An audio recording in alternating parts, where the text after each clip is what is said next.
नमस्कार दोस्तों, मैं सीए कविता स्वागत करती हूँ आप सबका मेरे इस यूट्यूब चैनल पर। गाइस, आज हम डिस्कस करने वाले हैं कि अगर आपने कोई भी प्रॉपर्टी सेल या परचेज की है तो उस टाइम पे आपको किन किन बातों का ध्यान रखना जरूरी है। ऐसी कौन सी चीजें हैं जिसकी वजह से प्रॉपर्टी सेल करने पे या परचेज करने पे हमारे पास इनकम टैक्स नोटिस आता है। तो शुरुआत में ही अगर हम इन चीजों का ध्यान रखें, इन बातों का ध्यान रखें, तो हमारे पास इनकम टैक्स का नोटिस नहीं आएगा। जी हाँ, जो आज मैं बातें करने वाली हूँ प्रॉपर्टी की सेल परचेज से रिलेटेड, वो हम विद सेक्शन बात करेंगे, यानी किस सेक्शन के अंतर्गत कौन सा नोटिस जो है वो हमारे पास आ सकता है। तो स्टार्ट करते हैं गाइस अपनी वीडियो। सबसे पहले हम देखेंगे कि सेल ऑफ प्रॉपर्टी के टाइम आप कितना कैश जो है वो ले सकते हैं। आप कितनी कैश ट्रांजेक्शन्स आपको अलाउड हैं प्रॉपर्टी सेल के टाइम। अगर मैं बात करूं, हमने कोई भी प्रॉपर्टी अगर सेल की है तो एज पर सेक्शन 269 एसएस में 19,999 से ज्यादा का कैश जो है वो रिसीव नहीं कर सकती। अगर आपने 19,999 से ज्यादा का कैश रिसीव किया तो एज पर सेक्शन 271 डी आपके पास पेनल्टी लग जाएगी। ठीक है जी, एज पर सेक्शन 271 डी आपके पास इक्वल अमाउंट की पेनल्टी लगेगी। जी हाँ, कितनी पेनल्टी लगेगी? इक्वल अमाउंट की। फॉर एग्जांपल मैं बात करूं, कोई भी एक पर्सन है, उसने एक पर्सन ए है, ए ने बी को 10 लाख का कोई भी एक प्लॉट सेल कर दिया। ठीक है जी, बी ने क्या किया, 8 लाख रुपीज तो इसको बैंक से पे कर दिए और बाकी के रेस्ट ऑफ द 2 लाख जो थे that was paid by cash, उसने कैश में पे कर दिए। तो ए को क्या मिला? 2 लाख रुपए ए को किस में मिल गए? कैश में मिल गए। तो ये जो 2 लाख रुपीज ए को कैश में मिले वो इक्वल अमाउंट की पेनल्टी उसे लग जाएगी सेक्शन 271 डी के तहत। जी हाँ, बिल्कुल 2 लाख का कैश जो है उसने लिया है वो एज अ पेनल्टी गवर्नमेंट के पास चला जाएगा। आप 99,999 से ज्यादा 1 रुपए का भी कैश दिखाएंगे, जी हाँ 20,000 का भी कैश आपको अलाउड नहीं है।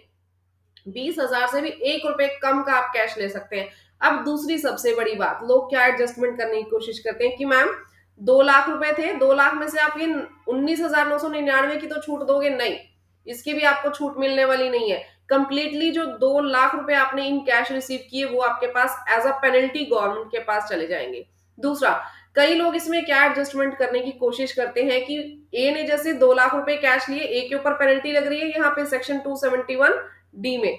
ठीक है जी, यहाँ पे ए के ऊपर क्या है, पेनल्टी लग रही है कितने की? 2 लाख रुपीज की। तो ए यहाँ पे क्या बोलता है कि मैम 19,999 में दिखा देता हूं कि मैंने कैश लिया, और जो उसकी वाइफ है, वाइफ के खाते में वो दिखाना चाहता है कि 19,000 मैंने उसको कैश दिलवा दिया, 19,000 मैंने अपने सन को, 19,999 मैंने अपनी डॉटर को या फिर अपने ब्रदर को। इस टाइप से ये लोग कई एडजस्टमेंट करने की कोशिश करते हैं। मैं आपको साफ साफ बता दूं, ये एडजस्टमेंट भी अलाउड नहीं है, क्योंकि सेक्शन 269 एसएस जो है, सेक्शन 269 एसएस क्या कहता है? सेक्शन 269 एसएस कहता है कि कोई भी प्रॉपर्टी अगर आपने सेल की है, कोई भी प्रॉपर्टी आपने सेल की है, तो उसके अगेंस्ट, चाहे वो किसी के भी पास कैश हो, उसके अगेंस्ट 19,999 से ज्यादा का कैश आप नहीं ले सकते। यानी किसी भी तरीके की जो एडजस्टमेंट है वो गवर्नमेंट ने आपको अलाउड नहीं की है। मैं आपको साफ साफ ये बात बताना चाहती हूँ, किसी भी तरीके से आप इस पेनल्टी से नहीं बच सकते, ऐसी कोई भी आपको प्रोवाइजो गवर्नमेंट ने नहीं दिया है।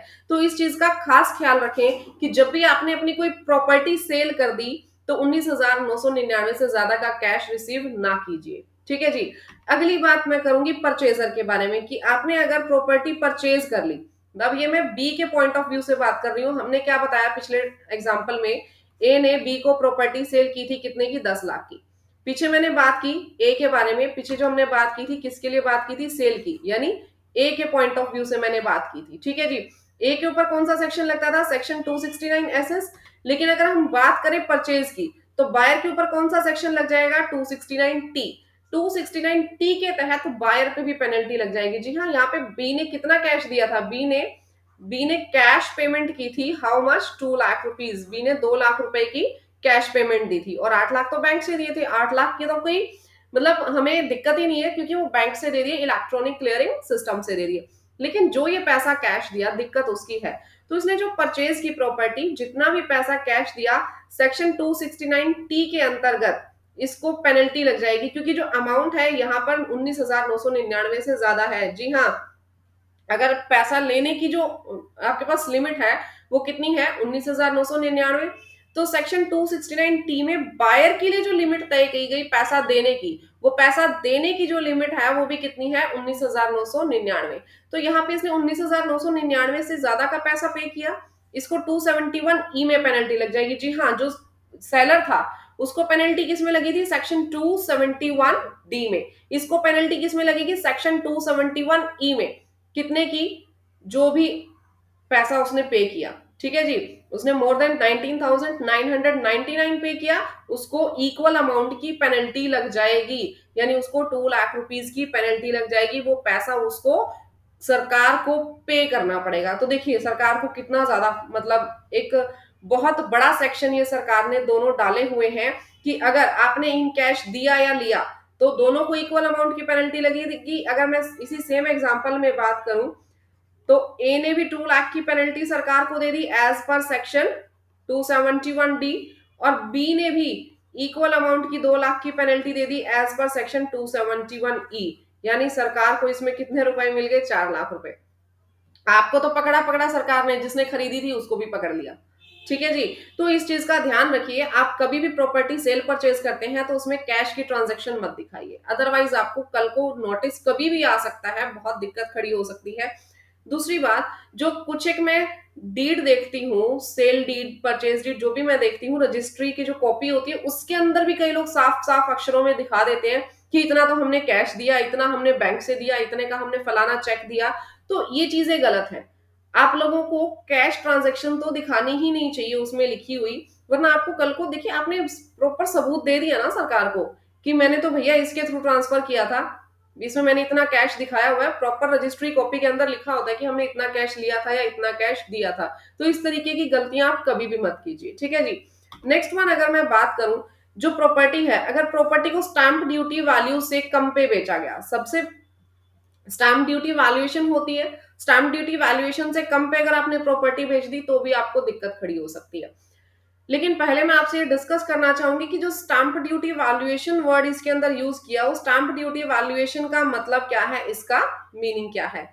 स्टैंप ड्यूटी वैल्यूएशन का मतलब क्या है, value adopted by any authority of central government, जो सेंट्रल गवर्नमेंट अथॉरिटी है, और अ स्टेट गवर्नमेंट, जो भी स्टेट गवर्नमेंट ने वैल्यू ली, for the purpose of payment of stamp duty for the immovable property. यानी जो स्टैंप ड्यूटी वैल्यू है जो भी गवर्नमेंट ने पे की, ठीक है जी, स्टैंप ड्यूटी वैल्यू जो गवर्नमेंट ने पे की है, सॉरी, जो stamp duty value central government या जो स्टेट गवर्नमेंट है उसने अडॉप्ट की हुई है, एक मिनिमम वैल्यू होती है।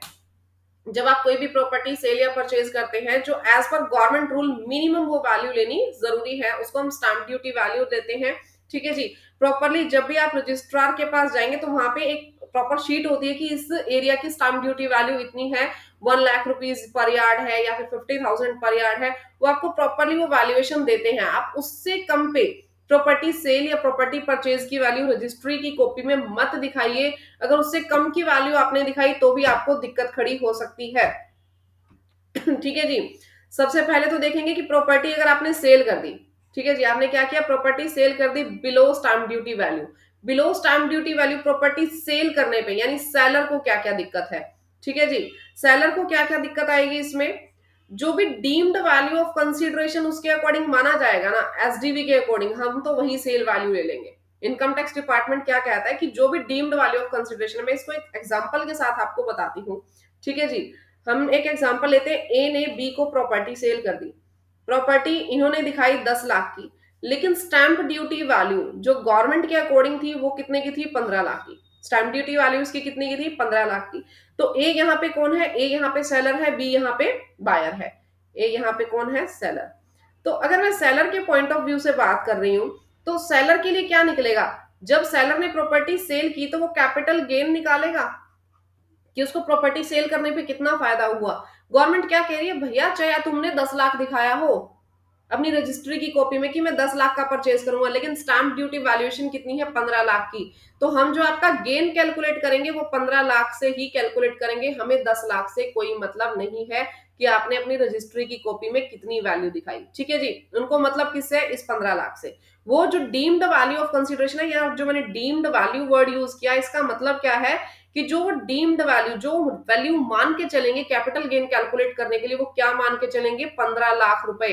10 लाख की वैल्यूएशन वो लोग नहीं लेंगे, यानी गेन तो आपका उसी स्टैंप ड्यूटी वैल्यूएशन से निकलना है।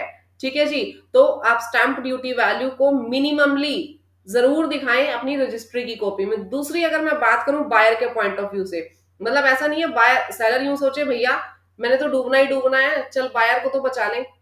अगर मैं स्टैंप ड्यूटी वैल्यू कम दिखाता हूं तो कल को बायर को फायदा हो जाएगा, नहीं, सेलर को तो कोई फायदा होने वाला नहीं है, क्योंकि उसका कैपिटल गेन तो निकलेगा ही स्टैंप ड्यूटी वैल्यू से। बायर को तो उल्टा नुकसान हो जाएगा। बायर को क्या नुकसान होगा, अब यहाँ देखिए, यहाँ पे जो डिफरेंस था, डिफरेंस कितने का था इन दोनों अमाउंट्स में, डिफरेंस था इन दोनों अमाउंट्स में 5 लाख रुपीस का। ठीक है, बायर के ऊपर क्या हो जाएगा, as per section 56 subsection 2 clause 10, difference of the SDV and the actual consideration of property, जो एक्चुअल कंसिडरेशन है प्रॉपर्टी का एक्सीडिंग ₹50,000 विल बी टैक्सेबल। ठीक है जी, एसडीवी और उसका डिफरेंस कितना आया हमारे पास, 5 लाख रुपए। ये 5 लाख का डिफरेंस आया। आप इस 5 लाख में से क्या करेंगे, 50,000 माइनस करेंगे और 4,50,000 रुपीज अदर सोर्सेज के अंदर as per section 56 sub section 2 clause 10 आपका टैक्सेबल हो जाएगा। यानी सेलर को तो कोई फायदा मिला नहीं, उधर से बायर और मर गया। बायर कैसे मर गया, उसको 4,50,000 रुपए की अपनी इनकम टैक्सेबल करवानी पड़ेगी, टैक्स लग जाएगा 4,50,000 के ऊपर उसका। ठीक है जी, देखिए सेलर को तो कम से कम एसडीवी पे कैपिटल गेन देना ही देना है, लेकिन बायर के केस में क्या हो जाएगा, जितना भी डिफरेंस है, एक्चुअल जो आपने कंसिडरेशन दिखाया, यानी एक्चुअल जो सेल वैल्यू दिखाई आपने, उस वो एसडीवी में से आप माइनस करेंगे, जितनी भी वैल्यू आई उसमें से 50,000 कम कर दीजिए, क्योंकि 50,000 तक का गिफ्ट अलाउड है। ठीक है जी, वो 50,000 रुपए कम करने के बाद जितनी भी अमाउंट बच जाएगी वो बायर को टैक्सेबल करवानी पड़ेगी अपनी आईटीआर के अंदर, वो उसके ऊपर टैक्स पे करना पड़ेगा सप्लाई, जो भी बायर है उसको। ठीक है जी, तो यहाँ पे अगर मैं इस प्रेजेंट केस में बात करूं तो 4,50,000 के ऊपर उसे टैक्स पे करना पड़ जाएगा। तो इस चीज का आपने खास करके ख्याल रखना है कि एसडीवी से एटलीस्ट कम की वैल्यू ना दिखाएं, कम से कम एसडीवी की वैल्यू दिखाएं, ज्यादा दिखाना चाहें आपकी इच्छा है। ठीक है जी, नेक्स्ट अगर मैं बात करूं हाई वैल्यू ट्रांजेक्शन की रिपोर्टिंग की, अगर कोई भी आपने प्रॉपर्टी परचेज या सेल की, ठीक है जी, तो रजिस्ट्रार को एक अथॉरिटी दी गई है और एक रिस्पॉन्सिबिलिटी भी आप कह सकते हैं कि जरूरी है, जो भी सब रजिस्ट्रार होता है उसको रिपोर्ट करनी पड़ती है परचेज और सेल ऑफ इमूवेबल प्रॉपर्टी, जिसकी वैल्यू जो है 30 लाख से ज्यादा है। ठीक है जी, अगर किसी भी प्रॉपर्टी की वैल्यू 30 लाख से ज्यादा है तो उस प्रॉपर्टी की सारी डिटेल इनकम टैक्स डिपार्टमेंट के पास जाती है। प्रॉपर्टी की जो भी रजिस्ट्री के अंदर आपने वैल्यू दिखाई, if that value is more than और इक्वल टू 30 लाख रुपीज, तो रजिस्ट्रार वो सारी डिटेल जो है वो इनकम टैक्स डिपार्टमेंट के अंदर भेजता है, और ये जो ट्रांजैक्शन है ये हाई वैल्यू ट्रांजैक्शन के तौर पर ट्रीट भी की जाती है। ठीक है जी, ये तो बात थी हाई वैल्यू ट्रांजैक्शन ट्रीट हो गई। लेकिन अब आप कहेंगे ठीक है जी पहुंच गया इनकम टैक्स डिपार्टमेंट के पास डाटा, अब क्या, हमें क्या फर्क पड़ेगा, आपको फर्क क्या पड़ेगा। देखिए, जब आपने 30 लाख की प्रॉपर्टी परचेज की, हाई वैल्यू ट्रांजैक्शन है, यहाँ पे इनकम टैक्स डिपार्टमेंट के पास आपका डाटा गया, तो आपके पास क्या होना चाहिए, 30 लाख की, फॉर एग्जांपल मैं यहाँ पे बात करूं 30 लाख की नहीं, चलो 50 लाख की हम बात करते हैं। ठीक है, मोर देन 30 लाख में ले लेती हूँ। 50 लाख की प्रॉपर्टी जो है आपने सेल की, या मेनली मैं परचेज की बात करती हूँ। ठीक है, परचेज की हम पहले बात करेंगे, क्योंकि मेन परचेजर को यहाँ दिक्कत आती है। परचेज किया आपने, तो यहाँ पे इनकम टैक्स डिपार्टमेंट पूछेगा भैया ये 50 लाख तेरे पास आए कहाँ से। बस इस क्वेश्चन मार्क का जवाब आपके पास होना चाहिए।